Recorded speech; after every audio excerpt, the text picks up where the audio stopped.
All right, everybody. Thank you for attending Realities Breakdown with the Heretic Clerics. Tonight, we will be discussing religion in public schools. The presiding clerics right now is Matt, the apoplectic atheist. We have the Iron Chariot, and myself, the belligerent atheist. Sir Jewelot should be attending here in a moment. Let's see. Now, guys, don't forget, stick around for the end for the Atheist Spotlight. Near the end of the show, we're going to highlight one secular humanist, if you will, or atheist, that we love and why we love them. Tonight's episode is going to be hosted by the Iron Chariot. So, religion in public schools, take it away, Iron Chariot. Thanks, BA. Well, my opening statement is just going to be short and to the point. I think that religion has been a controversial topic since the beginning of time, really, because even before people questioning religion itself, people questioned which religion was true. But religion in schools especially seems to have come to the forefront of religious issues within my lifetime, and I think it just has to do with the rise of people that claim secularism or atheism.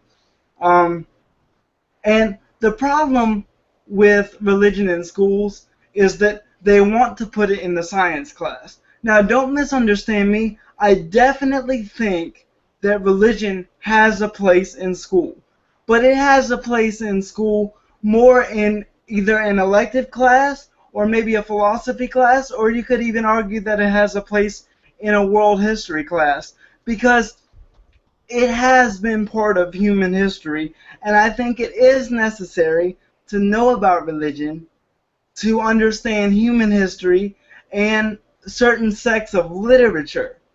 But it does not have a place in the science class, and here's why.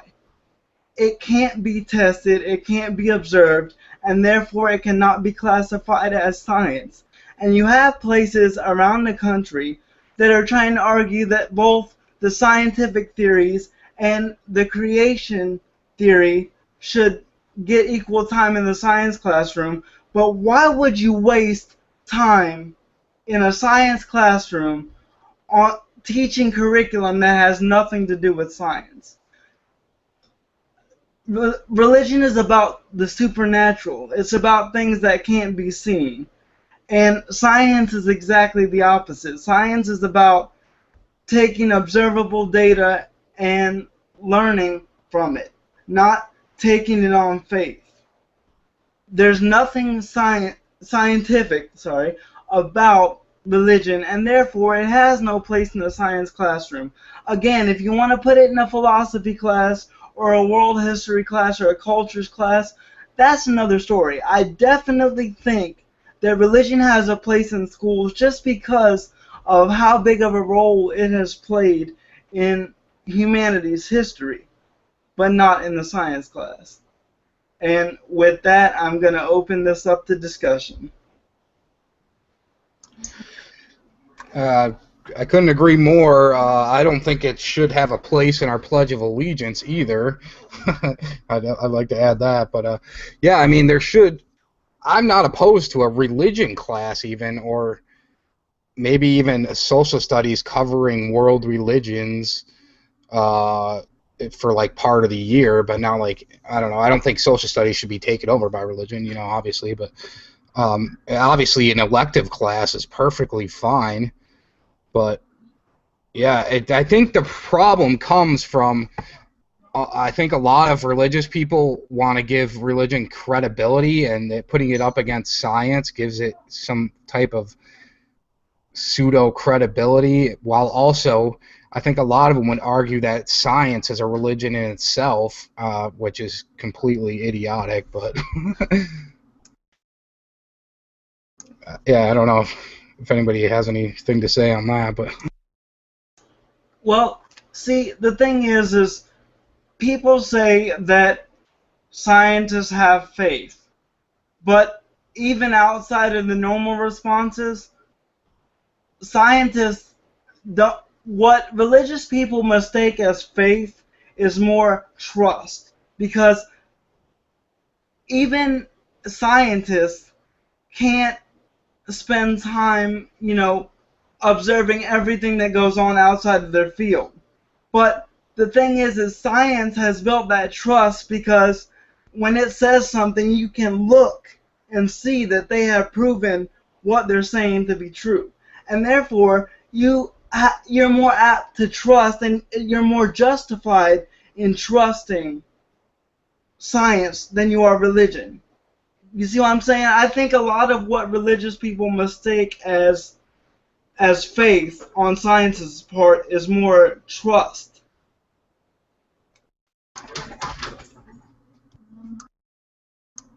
Yeah, I completely agree. I mean, I think the arguments that they make on faith and all these things, like calling science a religion, or it takes more faith to not believe in all this stuff.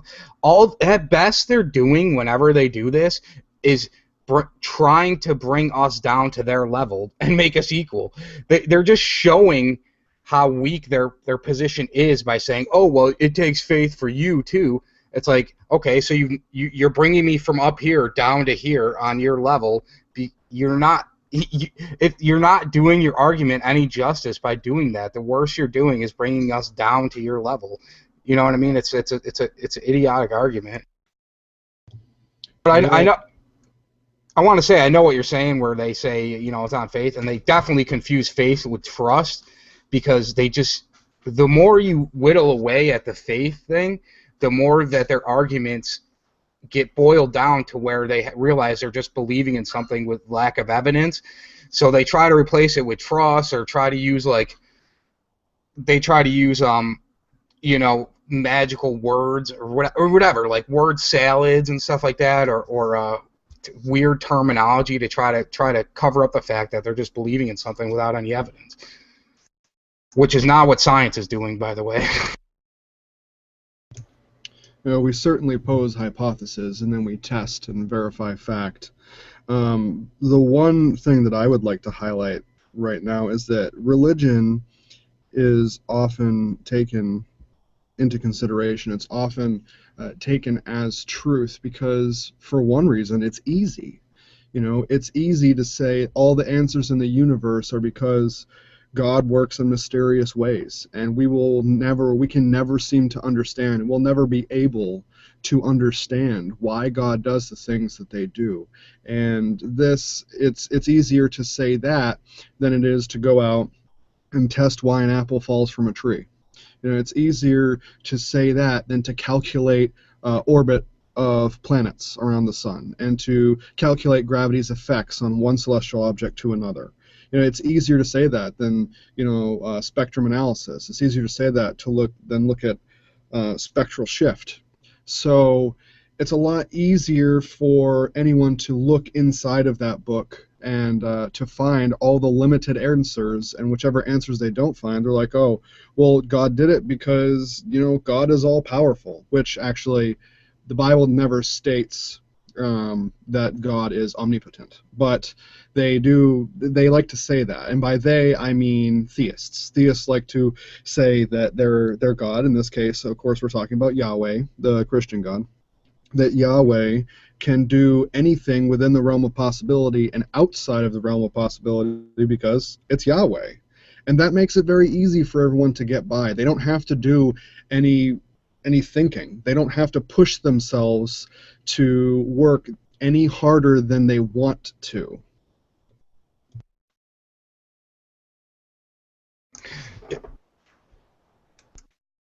Yeah, as I was saying, it's all they haven't. The work they have done isn't really work. It's them basically deluding themselves, but they haven't done any real work, so they're trying to justify their position and get on the same level as people who have done real work any way possible. You know what I'm saying? They're trying to give themselves credibility any way possible when they haven't done anything tangible. They've just stroked each other's egos and created delusions, Well, yeah, of course. Why would they need to do any work when the work's already been done? That's what I'm saying. Like, they, okay, so the reason this drives me insane because they're trying to masquerade this. They're trying to get it in any way possible. So they've changed the definition like multiple times. They've called it like, oh, creationism, or what are the other terms? I know there's like that they were trying to get into science class. There's like creationism, or what is the other one? It's like oh yeah, God, I just had it. Intelligent design? Yeah, intelligent design. So that's exactly what I was saying. They keep changing the terms to make them sound more credible when there's no way to test these idiotic freaking hypotheses, if you can even call it a hypothesis. But you know what I mean? It's just all them like tap dancing around and doing all these stupid things to give them credibility, or try to. Well, of course, they're trying to add credence to the words that they're saying because they want money. I mean, for those that are ushering the sheeple around and are preaching to their sheeple, they want that collection plate to continue to be filled. They want everyone to attend. They want people to indoctrinate their children to go after, as Grappling Ignorance would say, the easy targets.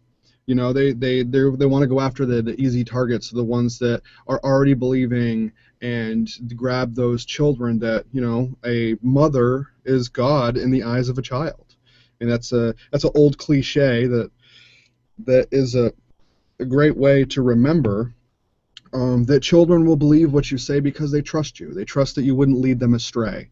So just continuing the fallacy of religion and proliferating religion in schools, you know, trying to permeate the young aspects of society, try to get that next generation so that we can fill more of our coffers with the golden coins that we've sought out so deeply.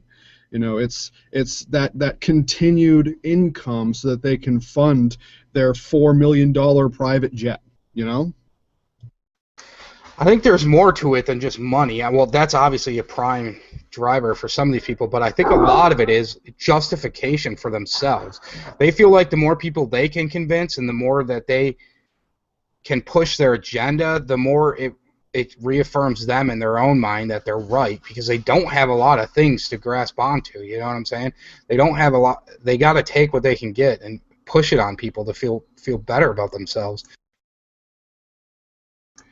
And I was thinking, you said, what was that you were saying, going for the easy targets? I was thinking Tenacious D would call that low-hanging fruit. I don't know if you ever heard that song. But I have actually heard that song, and that's also another perfect way to describe it. You are going after that low-hanging fruit. You're going after the individuals that trust you in your position of influence to not lead them astray.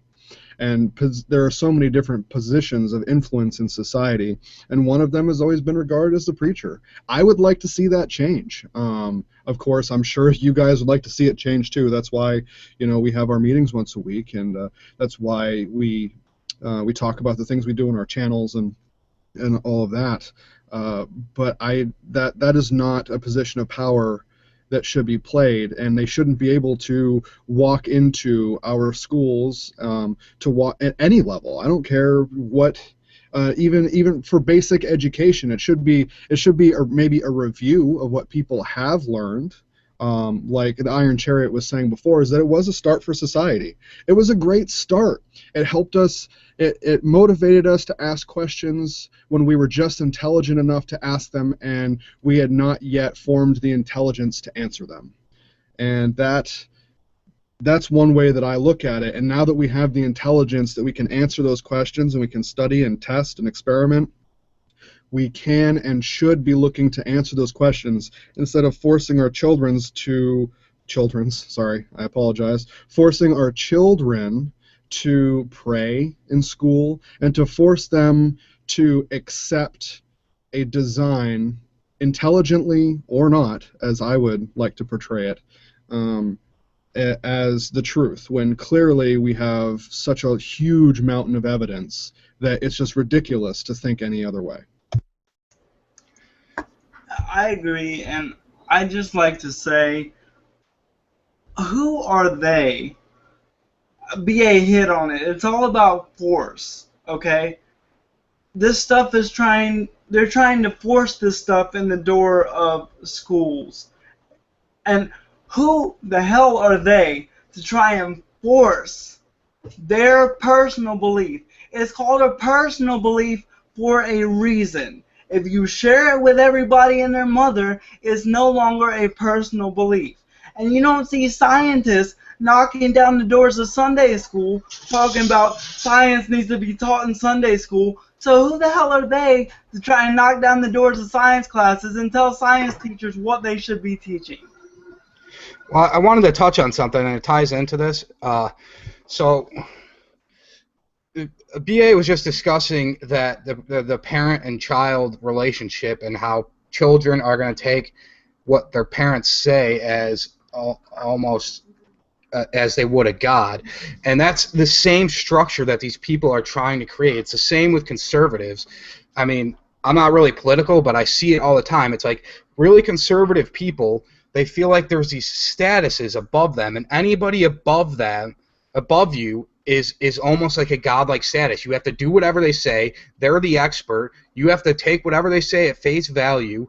You know what I mean? They try to create these hierarchies where, anyways, so it all ties into religion, though, because religion does that with its people. It's like a parent-child relationship. God is the parent. They even call him the father, and he will punish you and bring down his wrath, just like on a parent-child level. Like, I was listening to the nonprofits today, catching up on them, and they were talking about this, how it's like spanking your child, how it's like so absurd that, but it's like a perfect comparison to religion. It's like you do something bad and you get physically punished, you go to hell. And the parents do this for their kids, thinking it's the right thing to do. If a kid does something wrong, you physically harm them. Like, what I'm trying to say is, like, religion and conservatives try to do this in every aspect. They try to put somebody on a pedestal. Usually they want it to be them, and they are the authority, and they can rule on any other thing underneath them. So they try to get to that level. You know what I'm saying? It all ties into the parent-child whatever. Yeah, and the worst thing is that process works, obviously, but not only does it work, it sticks with the person for a lifetime. I mean, a perfect example is you have people poor as dirt going into churches, giving their money because of that same thought process that was instilled in them as children. Wow. And so it sticks with a person for a lifetime, and it's really hard for a person to get over. It's almost a form of torture. It's like once they're exposed to that way of reasoning or that worldview, they have blinders on, and the longer they have them on and the more they're fed that, the harder it is to take them off. Plain and simple, I'd like to start my next diatribe, if you will, with indoctrination is child abuse. Plain and simple. Now we'll go back to the point that I was going to make before about the parent-child relationship. I'd like to go back to that because apoplectic atheists hit on some beautiful points. Like the father. In Catholicism, it is father so-and-so. It is brother so-and-so. They make it your family. They call it the church family. You know, you have mass and you break bread and you drink wine with your family. And the father is that person who stands above everyone and belays their wisdom down upon the masses of their family. That patriarchy is what it is. And we have continued to foster this patriarchy in society, and it still continues today. And that's one thing that I will agree with some people that do call themselves feminists, is the patriarchy. I don't like that word at all, not just patriarchy, but feminism, but that's because so many people have so many different definitions, and I'm certainly not going to touch on that. But this patriarchy... I mean, I would agree. I would say humanism encompasses everything, but that's my stand. Yeah, humanism. And many of us humanists, that's perfect, even us anti-theists, I guess, can be called humanists. But humanism, we're trying to break free of that patriarchy. We don't need any one person continuing to oppress us and beat us down with their Middle Eastern, their archaic Middle Eastern philosophy of how things should be done. I'm sorry, but it doesn't belong in my class. It doesn't belong in the schools of our children. And to continue to indoctrinate our children without allowing them to make the choice for themselves is nothing short of child abuse. It is mental, it is intellectual, it is emotional child abuse. I completely agree, and that's why these people who think this way think that this stuff is credible, because they buy into this patriarchy, they buy into this hierarchy system, and the person on the pulpit is telling them that this is correct, and they don't question it. So of course the underlings are going to be like, oh, why don't they let them in? Why don't they let this into schools? It's on the same level as science. That's what because that's what they're told, and they don't question it. But if they only knew how science actually works, that there's no patriarchy. We don't hold scientists higher than anybody else. We hold them in the position they are because of their merits, because of what they've actually done, not because of how they manipulate people and lie to people. It's actually, if a scientist can't do his job properly, he's not going to be a good scientist anymore. You know what I mean? It's all based on actual real life, tangible fucking, effect. I'd like to go back to something BA said, and I'm asking a question here because I'm legitimately not sure. But BA said they paint it like a family. They make it feel like a family. But Jesus said, anyone who loves their children more than me is not worthy of me, and anyone who loves their parents more than me is not worthy of me. So in what way is painting religion as a family system okay? I mean, I feel like that goes directly against their book that they supposedly live by. It's a similar model that the Boy Scouts of America use: duty to God and country. It's, you always place, God is first over family, and that's part of that. That's part of that model, is that God is always more important than family, but the church is your family, which is your second most important thing.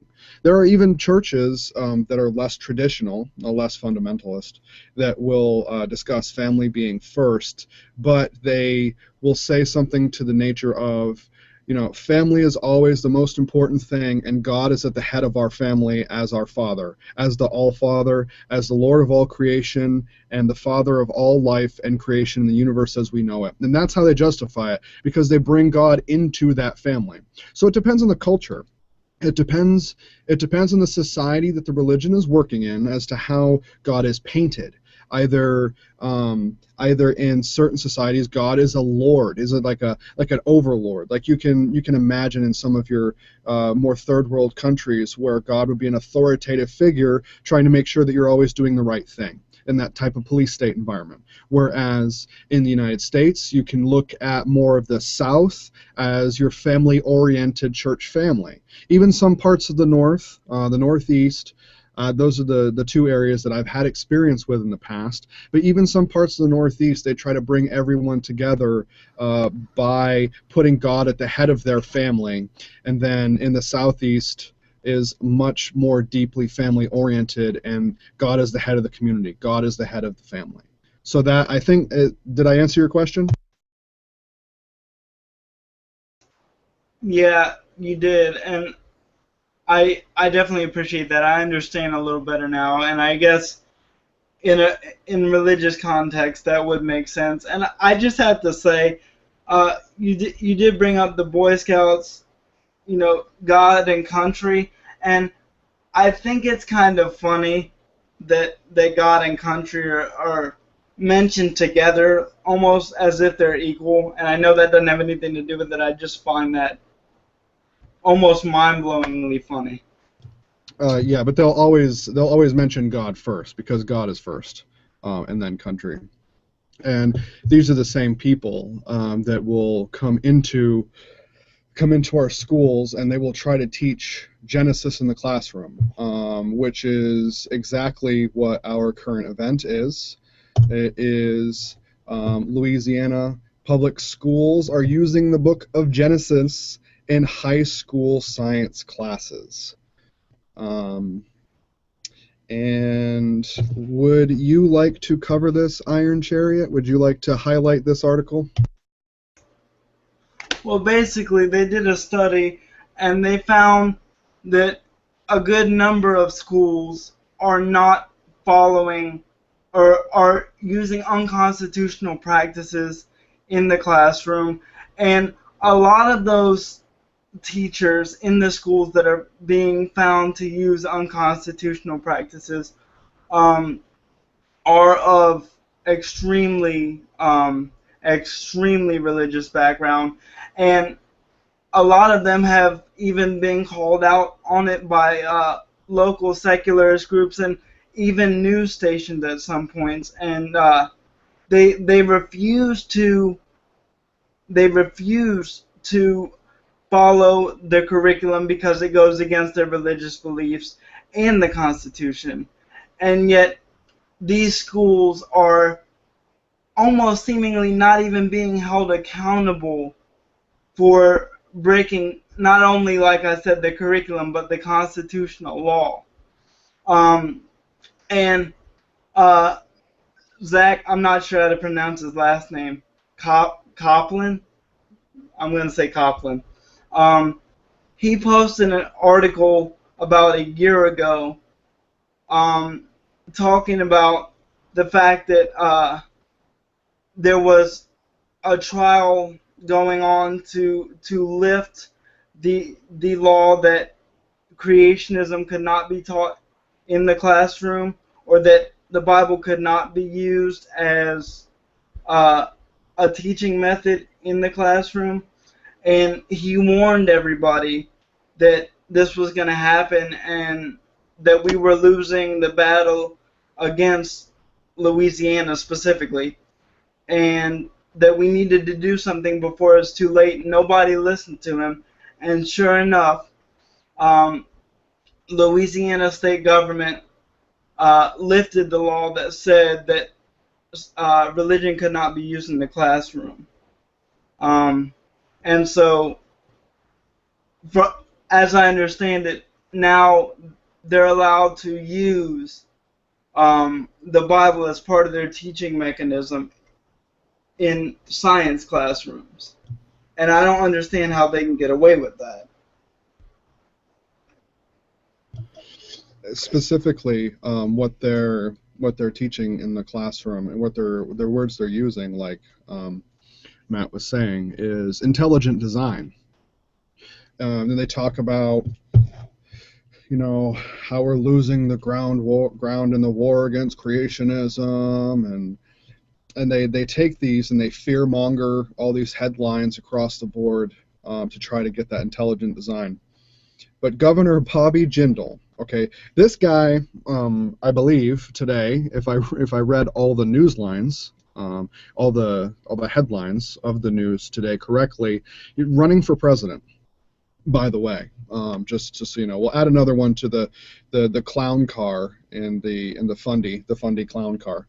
But he said, I've got no problem if a local school board, says we want to teach our kids about creationism.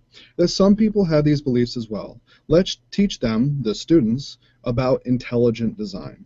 And just like the Iron Chariot said earlier, the only place that creationism, religion in general, whether it's the golden calf, or it is your Buddha, or it is Yahweh, or Allah, or if it's any incarnation of your God, including Odin or Thor, the only place that these topics, these stories belong is in a religious studies course or some type of civic course that will talk about different cultures and the religions that help to grow them to what they are. The intelligent design and the words, the the $5 words that they continue to pin to this idea that, God created night and day in day one, and then day 4 creates the sun, the moon, and the stars.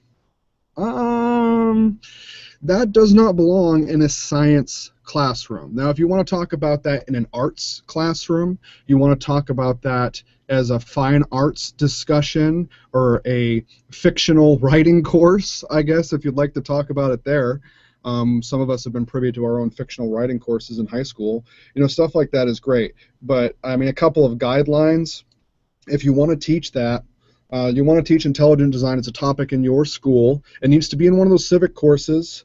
It needs to be at an age where they can determine fact from fiction, and or you have an age of reason. They need to be able to make those decisions for themselves and not have it taught to them as fact.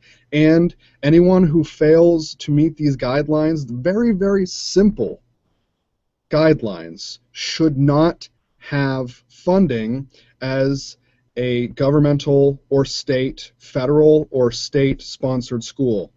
I'm perfectly fine if people want to have private schools. If you want to have your private school and you want that private school to be Joe Schmo's Christian school for boys or girls or both, or if you want to have St. Mary's Catholic school, or you want to have your parochial schools and all, that's perfectly fine. You have that. You have your parishioners send their children to your school. You have those parishioners and those sheeple parade their children in there and do all of that. But just remember that you're not advancing society. You are taking a step backward. And that is your right if you want, I guess. If you want to indoctrinate your children and take them back in time and take the edge away from their education, that's perfectly fine, I guess, if you want to do that. But if you want to give them a good point in life and you send them to a public school or a federal or state funded school, you should not be allowed to teach this anywhere close to a science classroom. I just quickly want to say that it's gone so far that, okay, I might be wrong on this, but I've heard from reputable sources that parents have been writing angry letters to schools because science classes have portrayed evolution as fact. They want science classes, they don't want them to portray it as a fact. They want them to claim that it's only a guess, it's only a hypothesis, and it's not proven. I just wanted to throw that out there before we get off subject. It's not only that they're not happy with religion being in science class, but they also want to undermine what science they're actually teaching. And more specifically, they point to the word theory because they honestly don't understand what that word means. That the theory that they're thinking of and scientific theory are two completely different words. We've seen it 100 times, even more, probably an innumerable amount of times. But this attempt to introduce religious beliefs as scientific theory should, not even happen. It shouldn't even be. I would like to think that in today's society that it would be nothing more than a joke. But Louisiana has proven that it's not a joke. That's tomorrow's society. And maybe the work that we're doing, the conversations that we're having, will bring tomorrow's society so that they won't teach a book of Genesis in high school or teach about the golden calf as fact or teach as Kim Jong-un as all Lord and Savior. But I mean, it's a similar thing. And whether or not people want to admit that those concepts are similar, teaching the book of Genesis in high school science classes isn't any better than teaching that Kim Jong-un is the rightful god of society to me. I don't see a distinct difference. The level of oppression is different. Honestly, they can go home to their home in the suburbs and they can drink clean water. And they don't have to fear necessarily for their life every single day that Kim Jong-un is listening to their thoughts and can convict them of thought crime. It is a little different in that sense, quite a bit different, really. But there is no philosophical difference to me whatsoever. Does anyone have anything that they would like to add before we go to our next segment? Well, I mean, the Kim Jong-un thing is an example of the patriarchy thing. You know what I mean? He just happens to be on a living god right now, but it's a lot of these people put priests and stuff almost to that status, you know.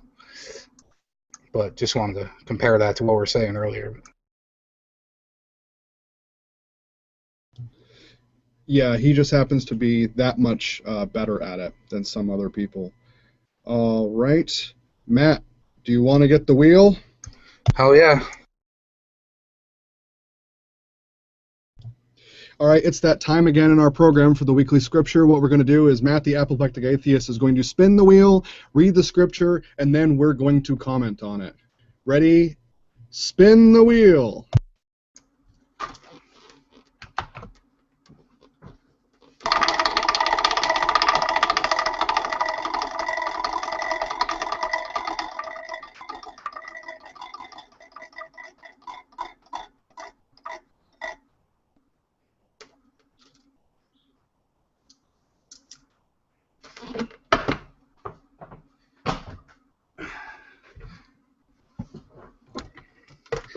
All right, give me a second here. Just gotta open up this bad boy.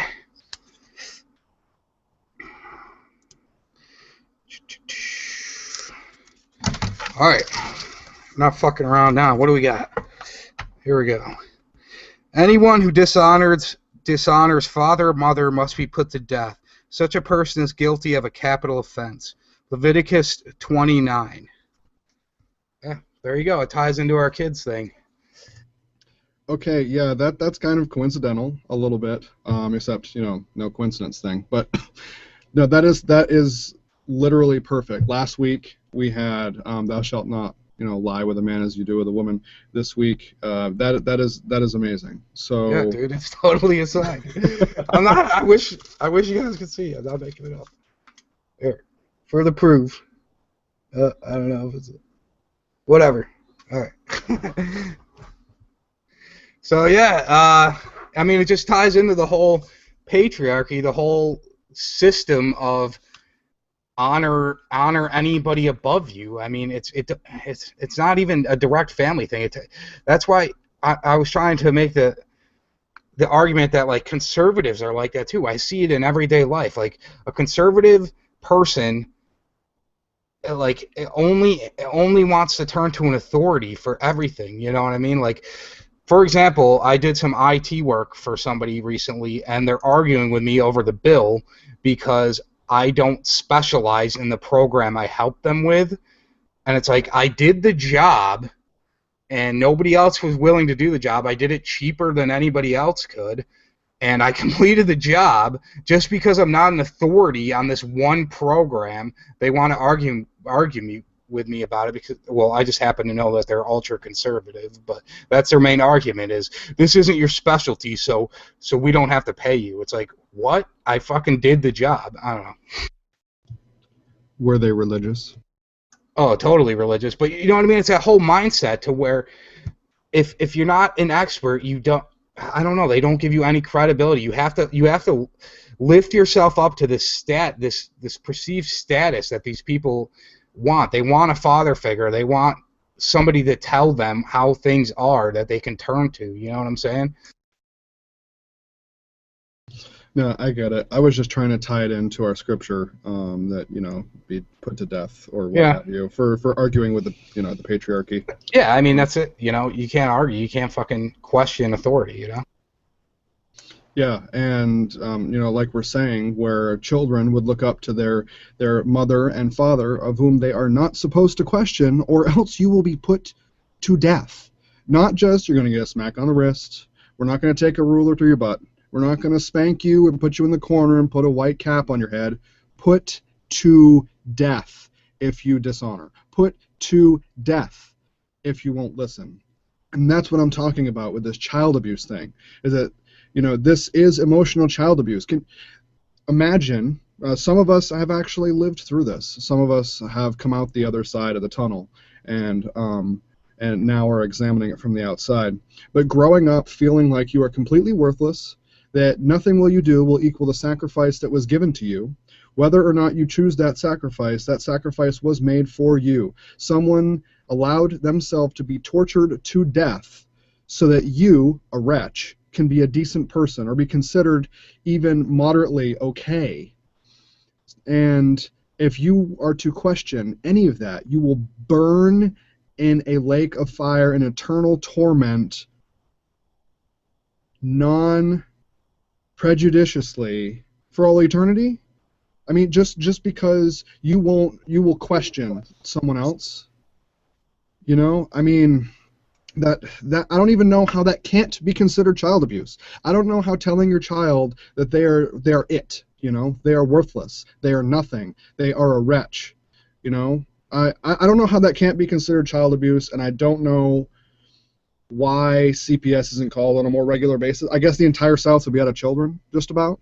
I mean, I know that's a sweeping generalization, and I know that that's not true, but the numbers, I mean, statistically more conservative area, statistically more religious area, statistically more perverse area, and those all correlate together. I don't know how teaching and talking to your children in that way is not considered an offense that would have your children removed, but let's not allow a secularist gay couple to adopt a child, because I mean, you know, that's obviously child abuse. But telling your child that they're worthless, they'll never amount to anything, and if they don't believe exactly what you say, they're going to burn in hell forever. Now that's not child abuse.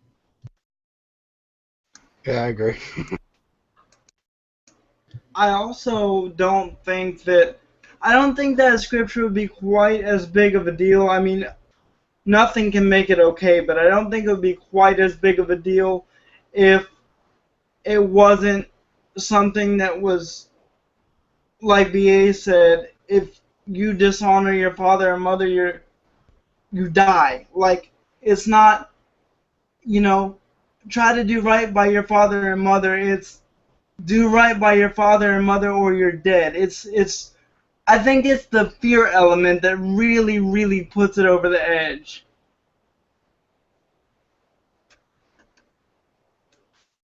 Well, and a child has no understanding of life or death anyway, so I mean that threat has, although it's probably scary to a child, but they have no sense of self yet.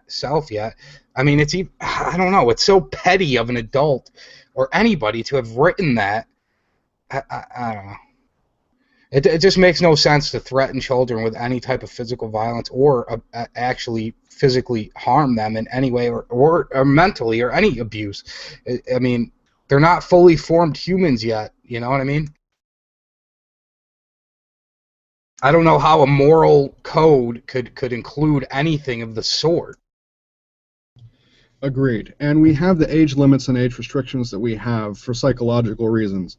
I know that there's a lot of people that don't know that already. But for those that don't, 18, 21, 25, and 30, these are all huge, not only chemical changes in your brain. That's a major driving factor, but psychologically, those are immense changes in your attitude, your behavior, your mannerisms, and your personality. And that's why we often regard 18 as, you know, people develop differently, of course, but we should allow for these developmental changes before we start to tell everyone what to think, which we shouldn't. We shouldn't ever tell anyone what to think. We should give people information and then let them derive what they want to or what they can from it. Now, again, this isn't one of those scenarios where we're talking, oh, well, they can derive whatever they want. They can derive that killing someone is okay, and we go back to the empathy argument where, you know, we're humans because we're empathetic, and we have empathy, and we can realize consequentially, you know, what would hurt someone versus what is benefit. And I'm not really trying to get into that so much, but we should allow people to make some of their own philosophical decisions and do with that information what is appropriate. And with one person that really talks about that is Kristi Winters, which is who I would like to highlight tonight. our atheist spotlight will be at Kay Winty. She has her Twitter, she has her YouTube, she has a blog as well. But she is a doctor of philosophy, and she highlights a lot of these topics. She reads from a book. She talks about current events. She talks about all the different aspects that we're talking about right now, today, tomorrow, yesterday, and more. She takes it to the next level, and she's very cerebral. She very genuine in her videos, and I love her because her videos are a more in-depth look at some of the behaviors that we exhibit, and they're a more in-depth look on an opinion rather than just skimming the surface, which is generally what I like to do in my videos. I like to skim some of the surface, but she really takes it and she drives it deep.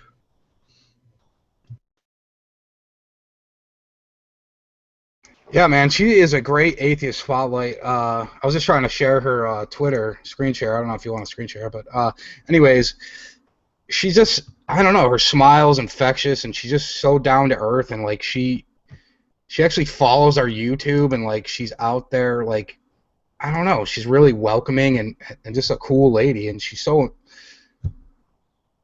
just, I don't know, down to earth and smart, and the people she has on to talk with are great, and like it's nice that she's just kind of laid back. I keep saying the same thing, down to earth, laid back, but whatever. She, you know, it's just kind of in her house, you know what I mean? It's just a nice feeling all around. I definitely like watching her videos.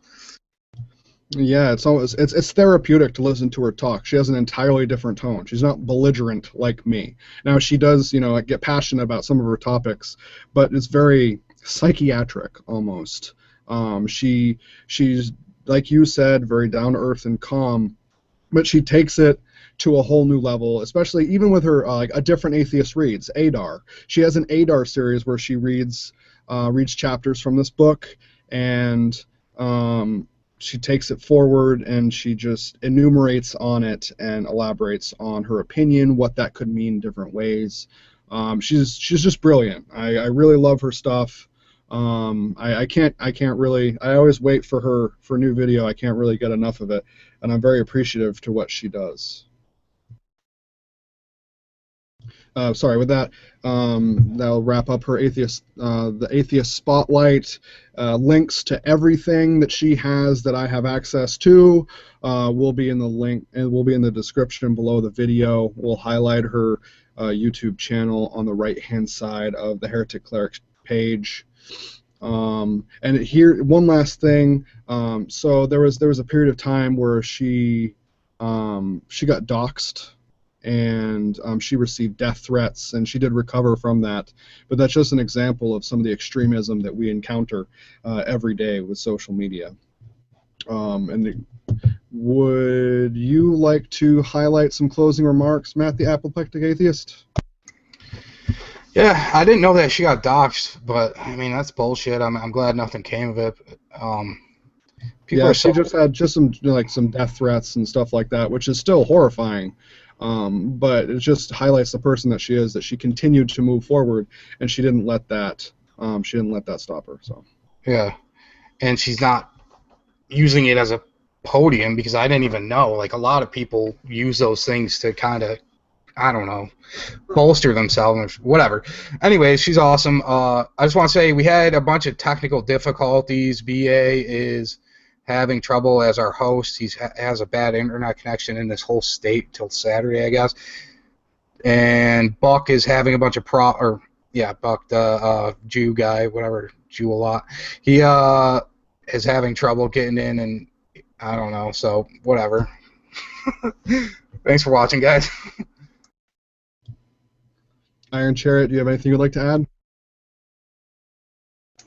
Yeah, well, it's like I said last week. I think I speak for the whole group when I say nobody here wants anyone to take our word for anything. If you think that scientists rely on faith, or that creationism is a science and belongs in the classroom, do research. Don't take our word for it, and don't take anyone else's word for it. Do your own research. Hey, BA, we got a couple minutes. You want to just shoot the shit for a little bit, or I don't know, or where are we at on the time frame? We got a couple of minutes left. With the technical difficulties that we've been having tonight with Sergio a lot, who I know really wanted to attend, but was unable to because of his connection, and then the spotty at best connection that I seem to be having tonight with my service provider, which is amazing. But I think we close it out. I'd like to thank everyone for stopping by tonight and listening to us prattle on about religion in public school. I appreciate all of our one viewer for stopping by. It's been awesome, and everyone, peace, deuces.